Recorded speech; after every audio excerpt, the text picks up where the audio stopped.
uma boa noite para você que nos acompanha semanalmente aqui pela TV Canção Nova. É o nosso programa Em Pauta, começando sempre, levando até a sua casa um tema bom, um tema importante, um tema que vai ajudar você, com certeza, a pensar melhor sobre a vida, sobre a igreja, sobre as pessoas. E falando em pessoa, vamos conversar nesta noite de uma pessoa muito especial, tem marcado a nossa sociedade e, claro, a igreja. Estamos falando do querido Papa Francisco e o tema é justamente esse: será que a concepção moral do Papa Francisco é suficientemente ortodoxa? É isso que nós vamos ver nesta noite. E aqui nos nossos estúdios, estamos aqui na Avenida Isabel Bueno, número 400, no bairro Jaraguá. É o endereço da TV Canção Nova, aqui na capital mineira. Vamos, dar o nosso boa noite aos convidados e, claro, depois começar esse programa tão importante que tem feito bem a tantas pessoas que nos acompanham, não somente do Brasil, mas também para além Brasil, não é? América Latina, Estados Unidos, Europa, enfim, é a Canção Nova indo mais longe e levando para você sempre esta boa nova. Aqui nos nossos estúdios, querido Frei Antônio Moser, companheiro já de longa jornada, não é? São mais de 6 anos, quase 7 anos já neste programa Em Pauta. Diretor-presidente da Editora Voz e também doutor em teologia. Boa noite, Frei Moser. Muito boa noite, Padre Hamilton. Vendo aí o seu anúncio, né, se o Papa é suficientemente ortodoxo, com interrogação, tem gente a ver, ui, isso é falta de reverência. Não, com a maior reverência nós vamos tratar do Papa. Tá certo, Frei Moser. E uma vez mais o recebemos aqui no nosso programa, ele que é um teólogo e especialmente jesuíta, não é? Ou seja, entende e muito bem aí a raiz, o ser deste nosso Papa franciscano, mas jesuíta de origem, não é? E nós recebemos com muito carinho o Padre Geraldo de Mori, que é doutor em teologia, diretor do Departamento de Teologia da Faculdade Jesuíta de Filosofia e Teologia, a FAGE, aqui de Belo Horizonte. Ele que especialmente cuida no Departamento de Pós-Graduação de Filosofia e Teologia. Padre Geraldo, uma vez mais, boa noite e seja muito bem-vindo ao Em Pauta. Boa noite, Padre Hamilton. Alegria estar aqui de novo com você e também com todos os nossos ouvintes da TV Canção Nova. Tá certo, Padre Geraldo. Olha, nós vamos, para que você tenha uma rápida panorâmica do debate desta noite, acompanhar a nossa matéria inicial na voz de Catarina Jatobá. Vamos lá. Desde sua primeira aparição na sacada da Basílica de São Pedro, na noite de 13 de março, o Papa Francisco vai contabilizando surpresas, tanto na fala quanto, sobretudo, nos gestos. Nestes 7 meses, o Papa, que se considera o último dos últimos, vai somando uma série de palavras e atitudes que podem ser qualificadas de primeiros, além de primeiro Papa vindo de um país emergente e o primeiro a escolher o nome de Francisco. De surpresa em surpresa, o Papa, ao mesmo tempo que traz uma boa notícia ao mundo, parece trazer também algumas inquietações para certos setores mais conservadores da Igreja. Gestos e palavras surpreendentes vindos por parte de um Papa costumam ultrapassar as linhas de demarcação entre o plano teórico e o prático.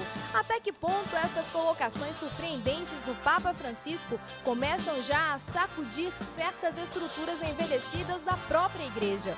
Será que a concepção moral do Papa Francisco é suficientemente ortodoxa? No Em Pauta desta noite.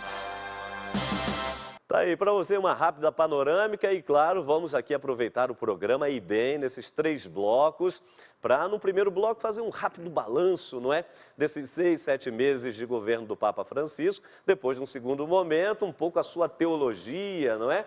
E, claro, no terceiro bloco, um pouco a sua linha pastoral, que o Papa já está emplacando na igreja, fazendo bem, obviamente, a toda a cristandade. Nós vamos aqui, então, já perguntando ao Padre Geraldo, que acompanhou essa eleição do Papa Francisco, assim, com muito gosto, com muita alegria, porque, afinal das contas, claro, é um confrade sendo eleito como sucessor de São Pedro, aquele que preside a igreja na caridade, na comunhão, enfim, vai à frente desses mais de 1 bilhão e tantos cristãos por esse Brasil e mundo afora, não é verdade? Padre Geraldo, por favor, desde a eleição do Papa Francisco, já desde a sacada, gestos, palavras, o que mais chamou a atenção, ou tem chamado a atenção do senhor, como teólogo, como sacerdote, como jesuíta, desses 6, 7 meses de, diríamos assim, governo pastoral do Papa Francisco? Bom, o que mais me chamou a atenção, acho que chamou a atenção de todos, foi aquele gesto primeiro que ele pediu que todos lá na Praça de São Pedro rezassem por ele. E várias vezes ele repete esse gesto, sempre pedindo que nós rezemos pelo Papa, por ele, né? E depois ele vai multiplicando esses gestos, que é interessante, que são gestos ao mesmo tempo que falam por si. Perfeito. E depois eu acho que também ele quer um encontro muito pessoal, né? É isso que ele insiste muito. Ele tem uma grande qualidade para comunicar-se com multidões, mas a gente percebeu na visita que ele fez ao Brasil, por exemplo, e também em pequenos gestos que a gente fica sabendo praticamente a cada semana tem um desses gestos, esse cuidado que ele tem de encontrar-se com as pessoas. Cuidado com as pessoas. Eu acho que isso é muito importante, né, para mostrar que a igreja ela não é a instituição. A igreja não são estruturas. A igreja não é nem um plano de pastoral. A igreja é esse encontro pessoal, né, que, no caso, ele que é o pastor da igreja, né, da igreja de Roma, como ele costuma dizer sempre, né, o pastor da igreja de Roma, o bispo de Roma, mas também que preside na caridade todas as igrejas, né, da igreja católica, como ele tem essa preocupação de ir ao encontro das pessoas, né, como pastor, e que ele tem insistido muito nisso também, né, para quem é bispo, sobretudo, para quem é padre, eu acho que isso chama muito a nossa atenção, mas eu acho que também para todas as pessoas que trabalham na evangelização, leigos, leigas, religiosos, religiosas, né, esse cuidado com a pessoa. Eu acho que isso é uma das coisas que mais me chama a atenção nesses 6, 7 meses de pontificado do Papa Francisco. Frei Moser, isso de alguma forma ficou talvez um pouco de lado do ponto de vista da igreja, no sentido de os últimos papas, Bento XVI, claro, João Paulo II, que também era muito próximo, e as pessoas até têm dito justamente, nossa, o Papa Francisco recorda muito João Paulo II, João 23, no sorriso, na acolhida, no toque, como o Padre Geraldo está falando, no abraço, na valorização exatamente desses encontros pessoais, não é? E que temos verificado isso aqui no Brasil, então, como diria a juventude, foi um show de bola, e realmente tem sido marcante, mas de alguma forma, isso estava um pouco de lado na igreja, a igreja estava um pouco fechada a essa realidade, estava um pouco isolada, afastada, e agora essa comunhão é retomada? Eu faria duas observações. Em primeiro lugar, ele é argentino, então ele faz como o Messi, né? E faz o gol quando você menos espera, né? Então, vai surpreendendo a cada momento. Agora, para mim, o que ocorreu na igreja, João Paulo II, grande homem, sem dúvida nenhuma, um grande líder mundial, mas evidentemente que a personalidade forte dele, ela centralizou demais sobre si próprio. E, ao mesmo tempo, na medida que envelhecia, a cúria ia tomando as rédeas da igreja. Essa é a verdade, né?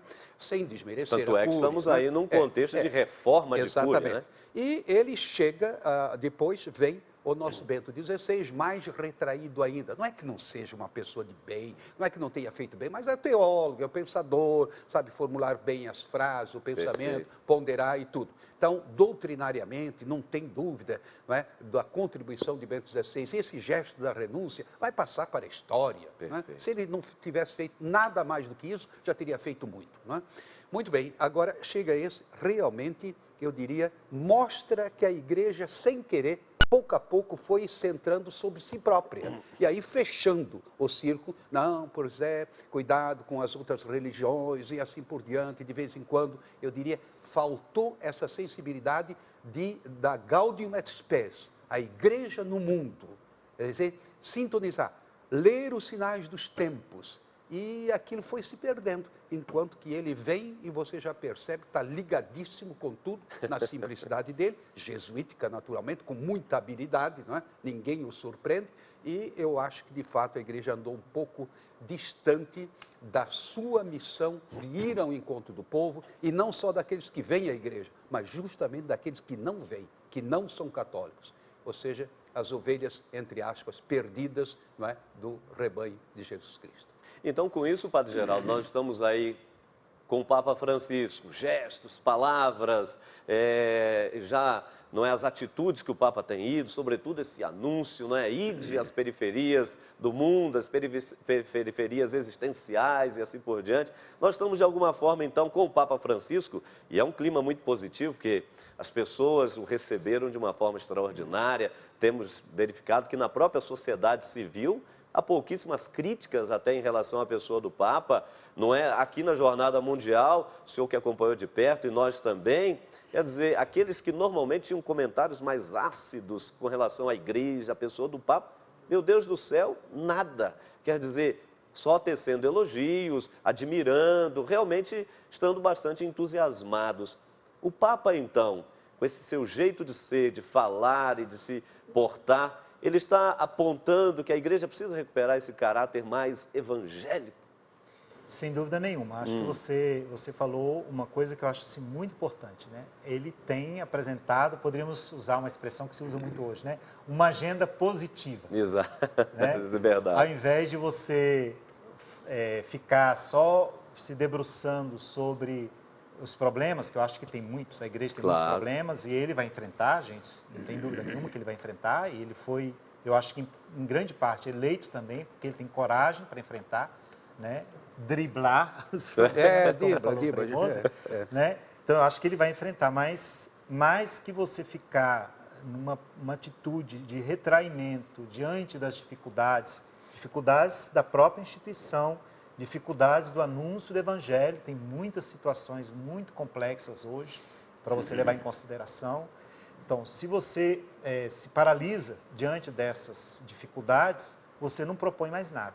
Eu acho que o Papa, ele percebe que o Evangelho é boa notícia e que ele precisa ser anunciado, como você colocou de maneira muito justa, né?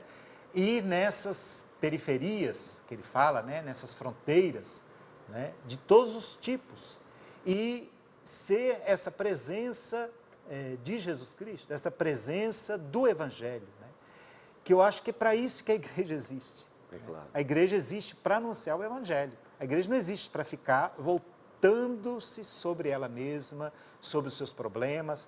Tem que levar em consideração? Tem, porque é uma instituição também e precisa se adequar às diferentes necessidades da sociedade, da institucionalidade das sociedades onde está presente.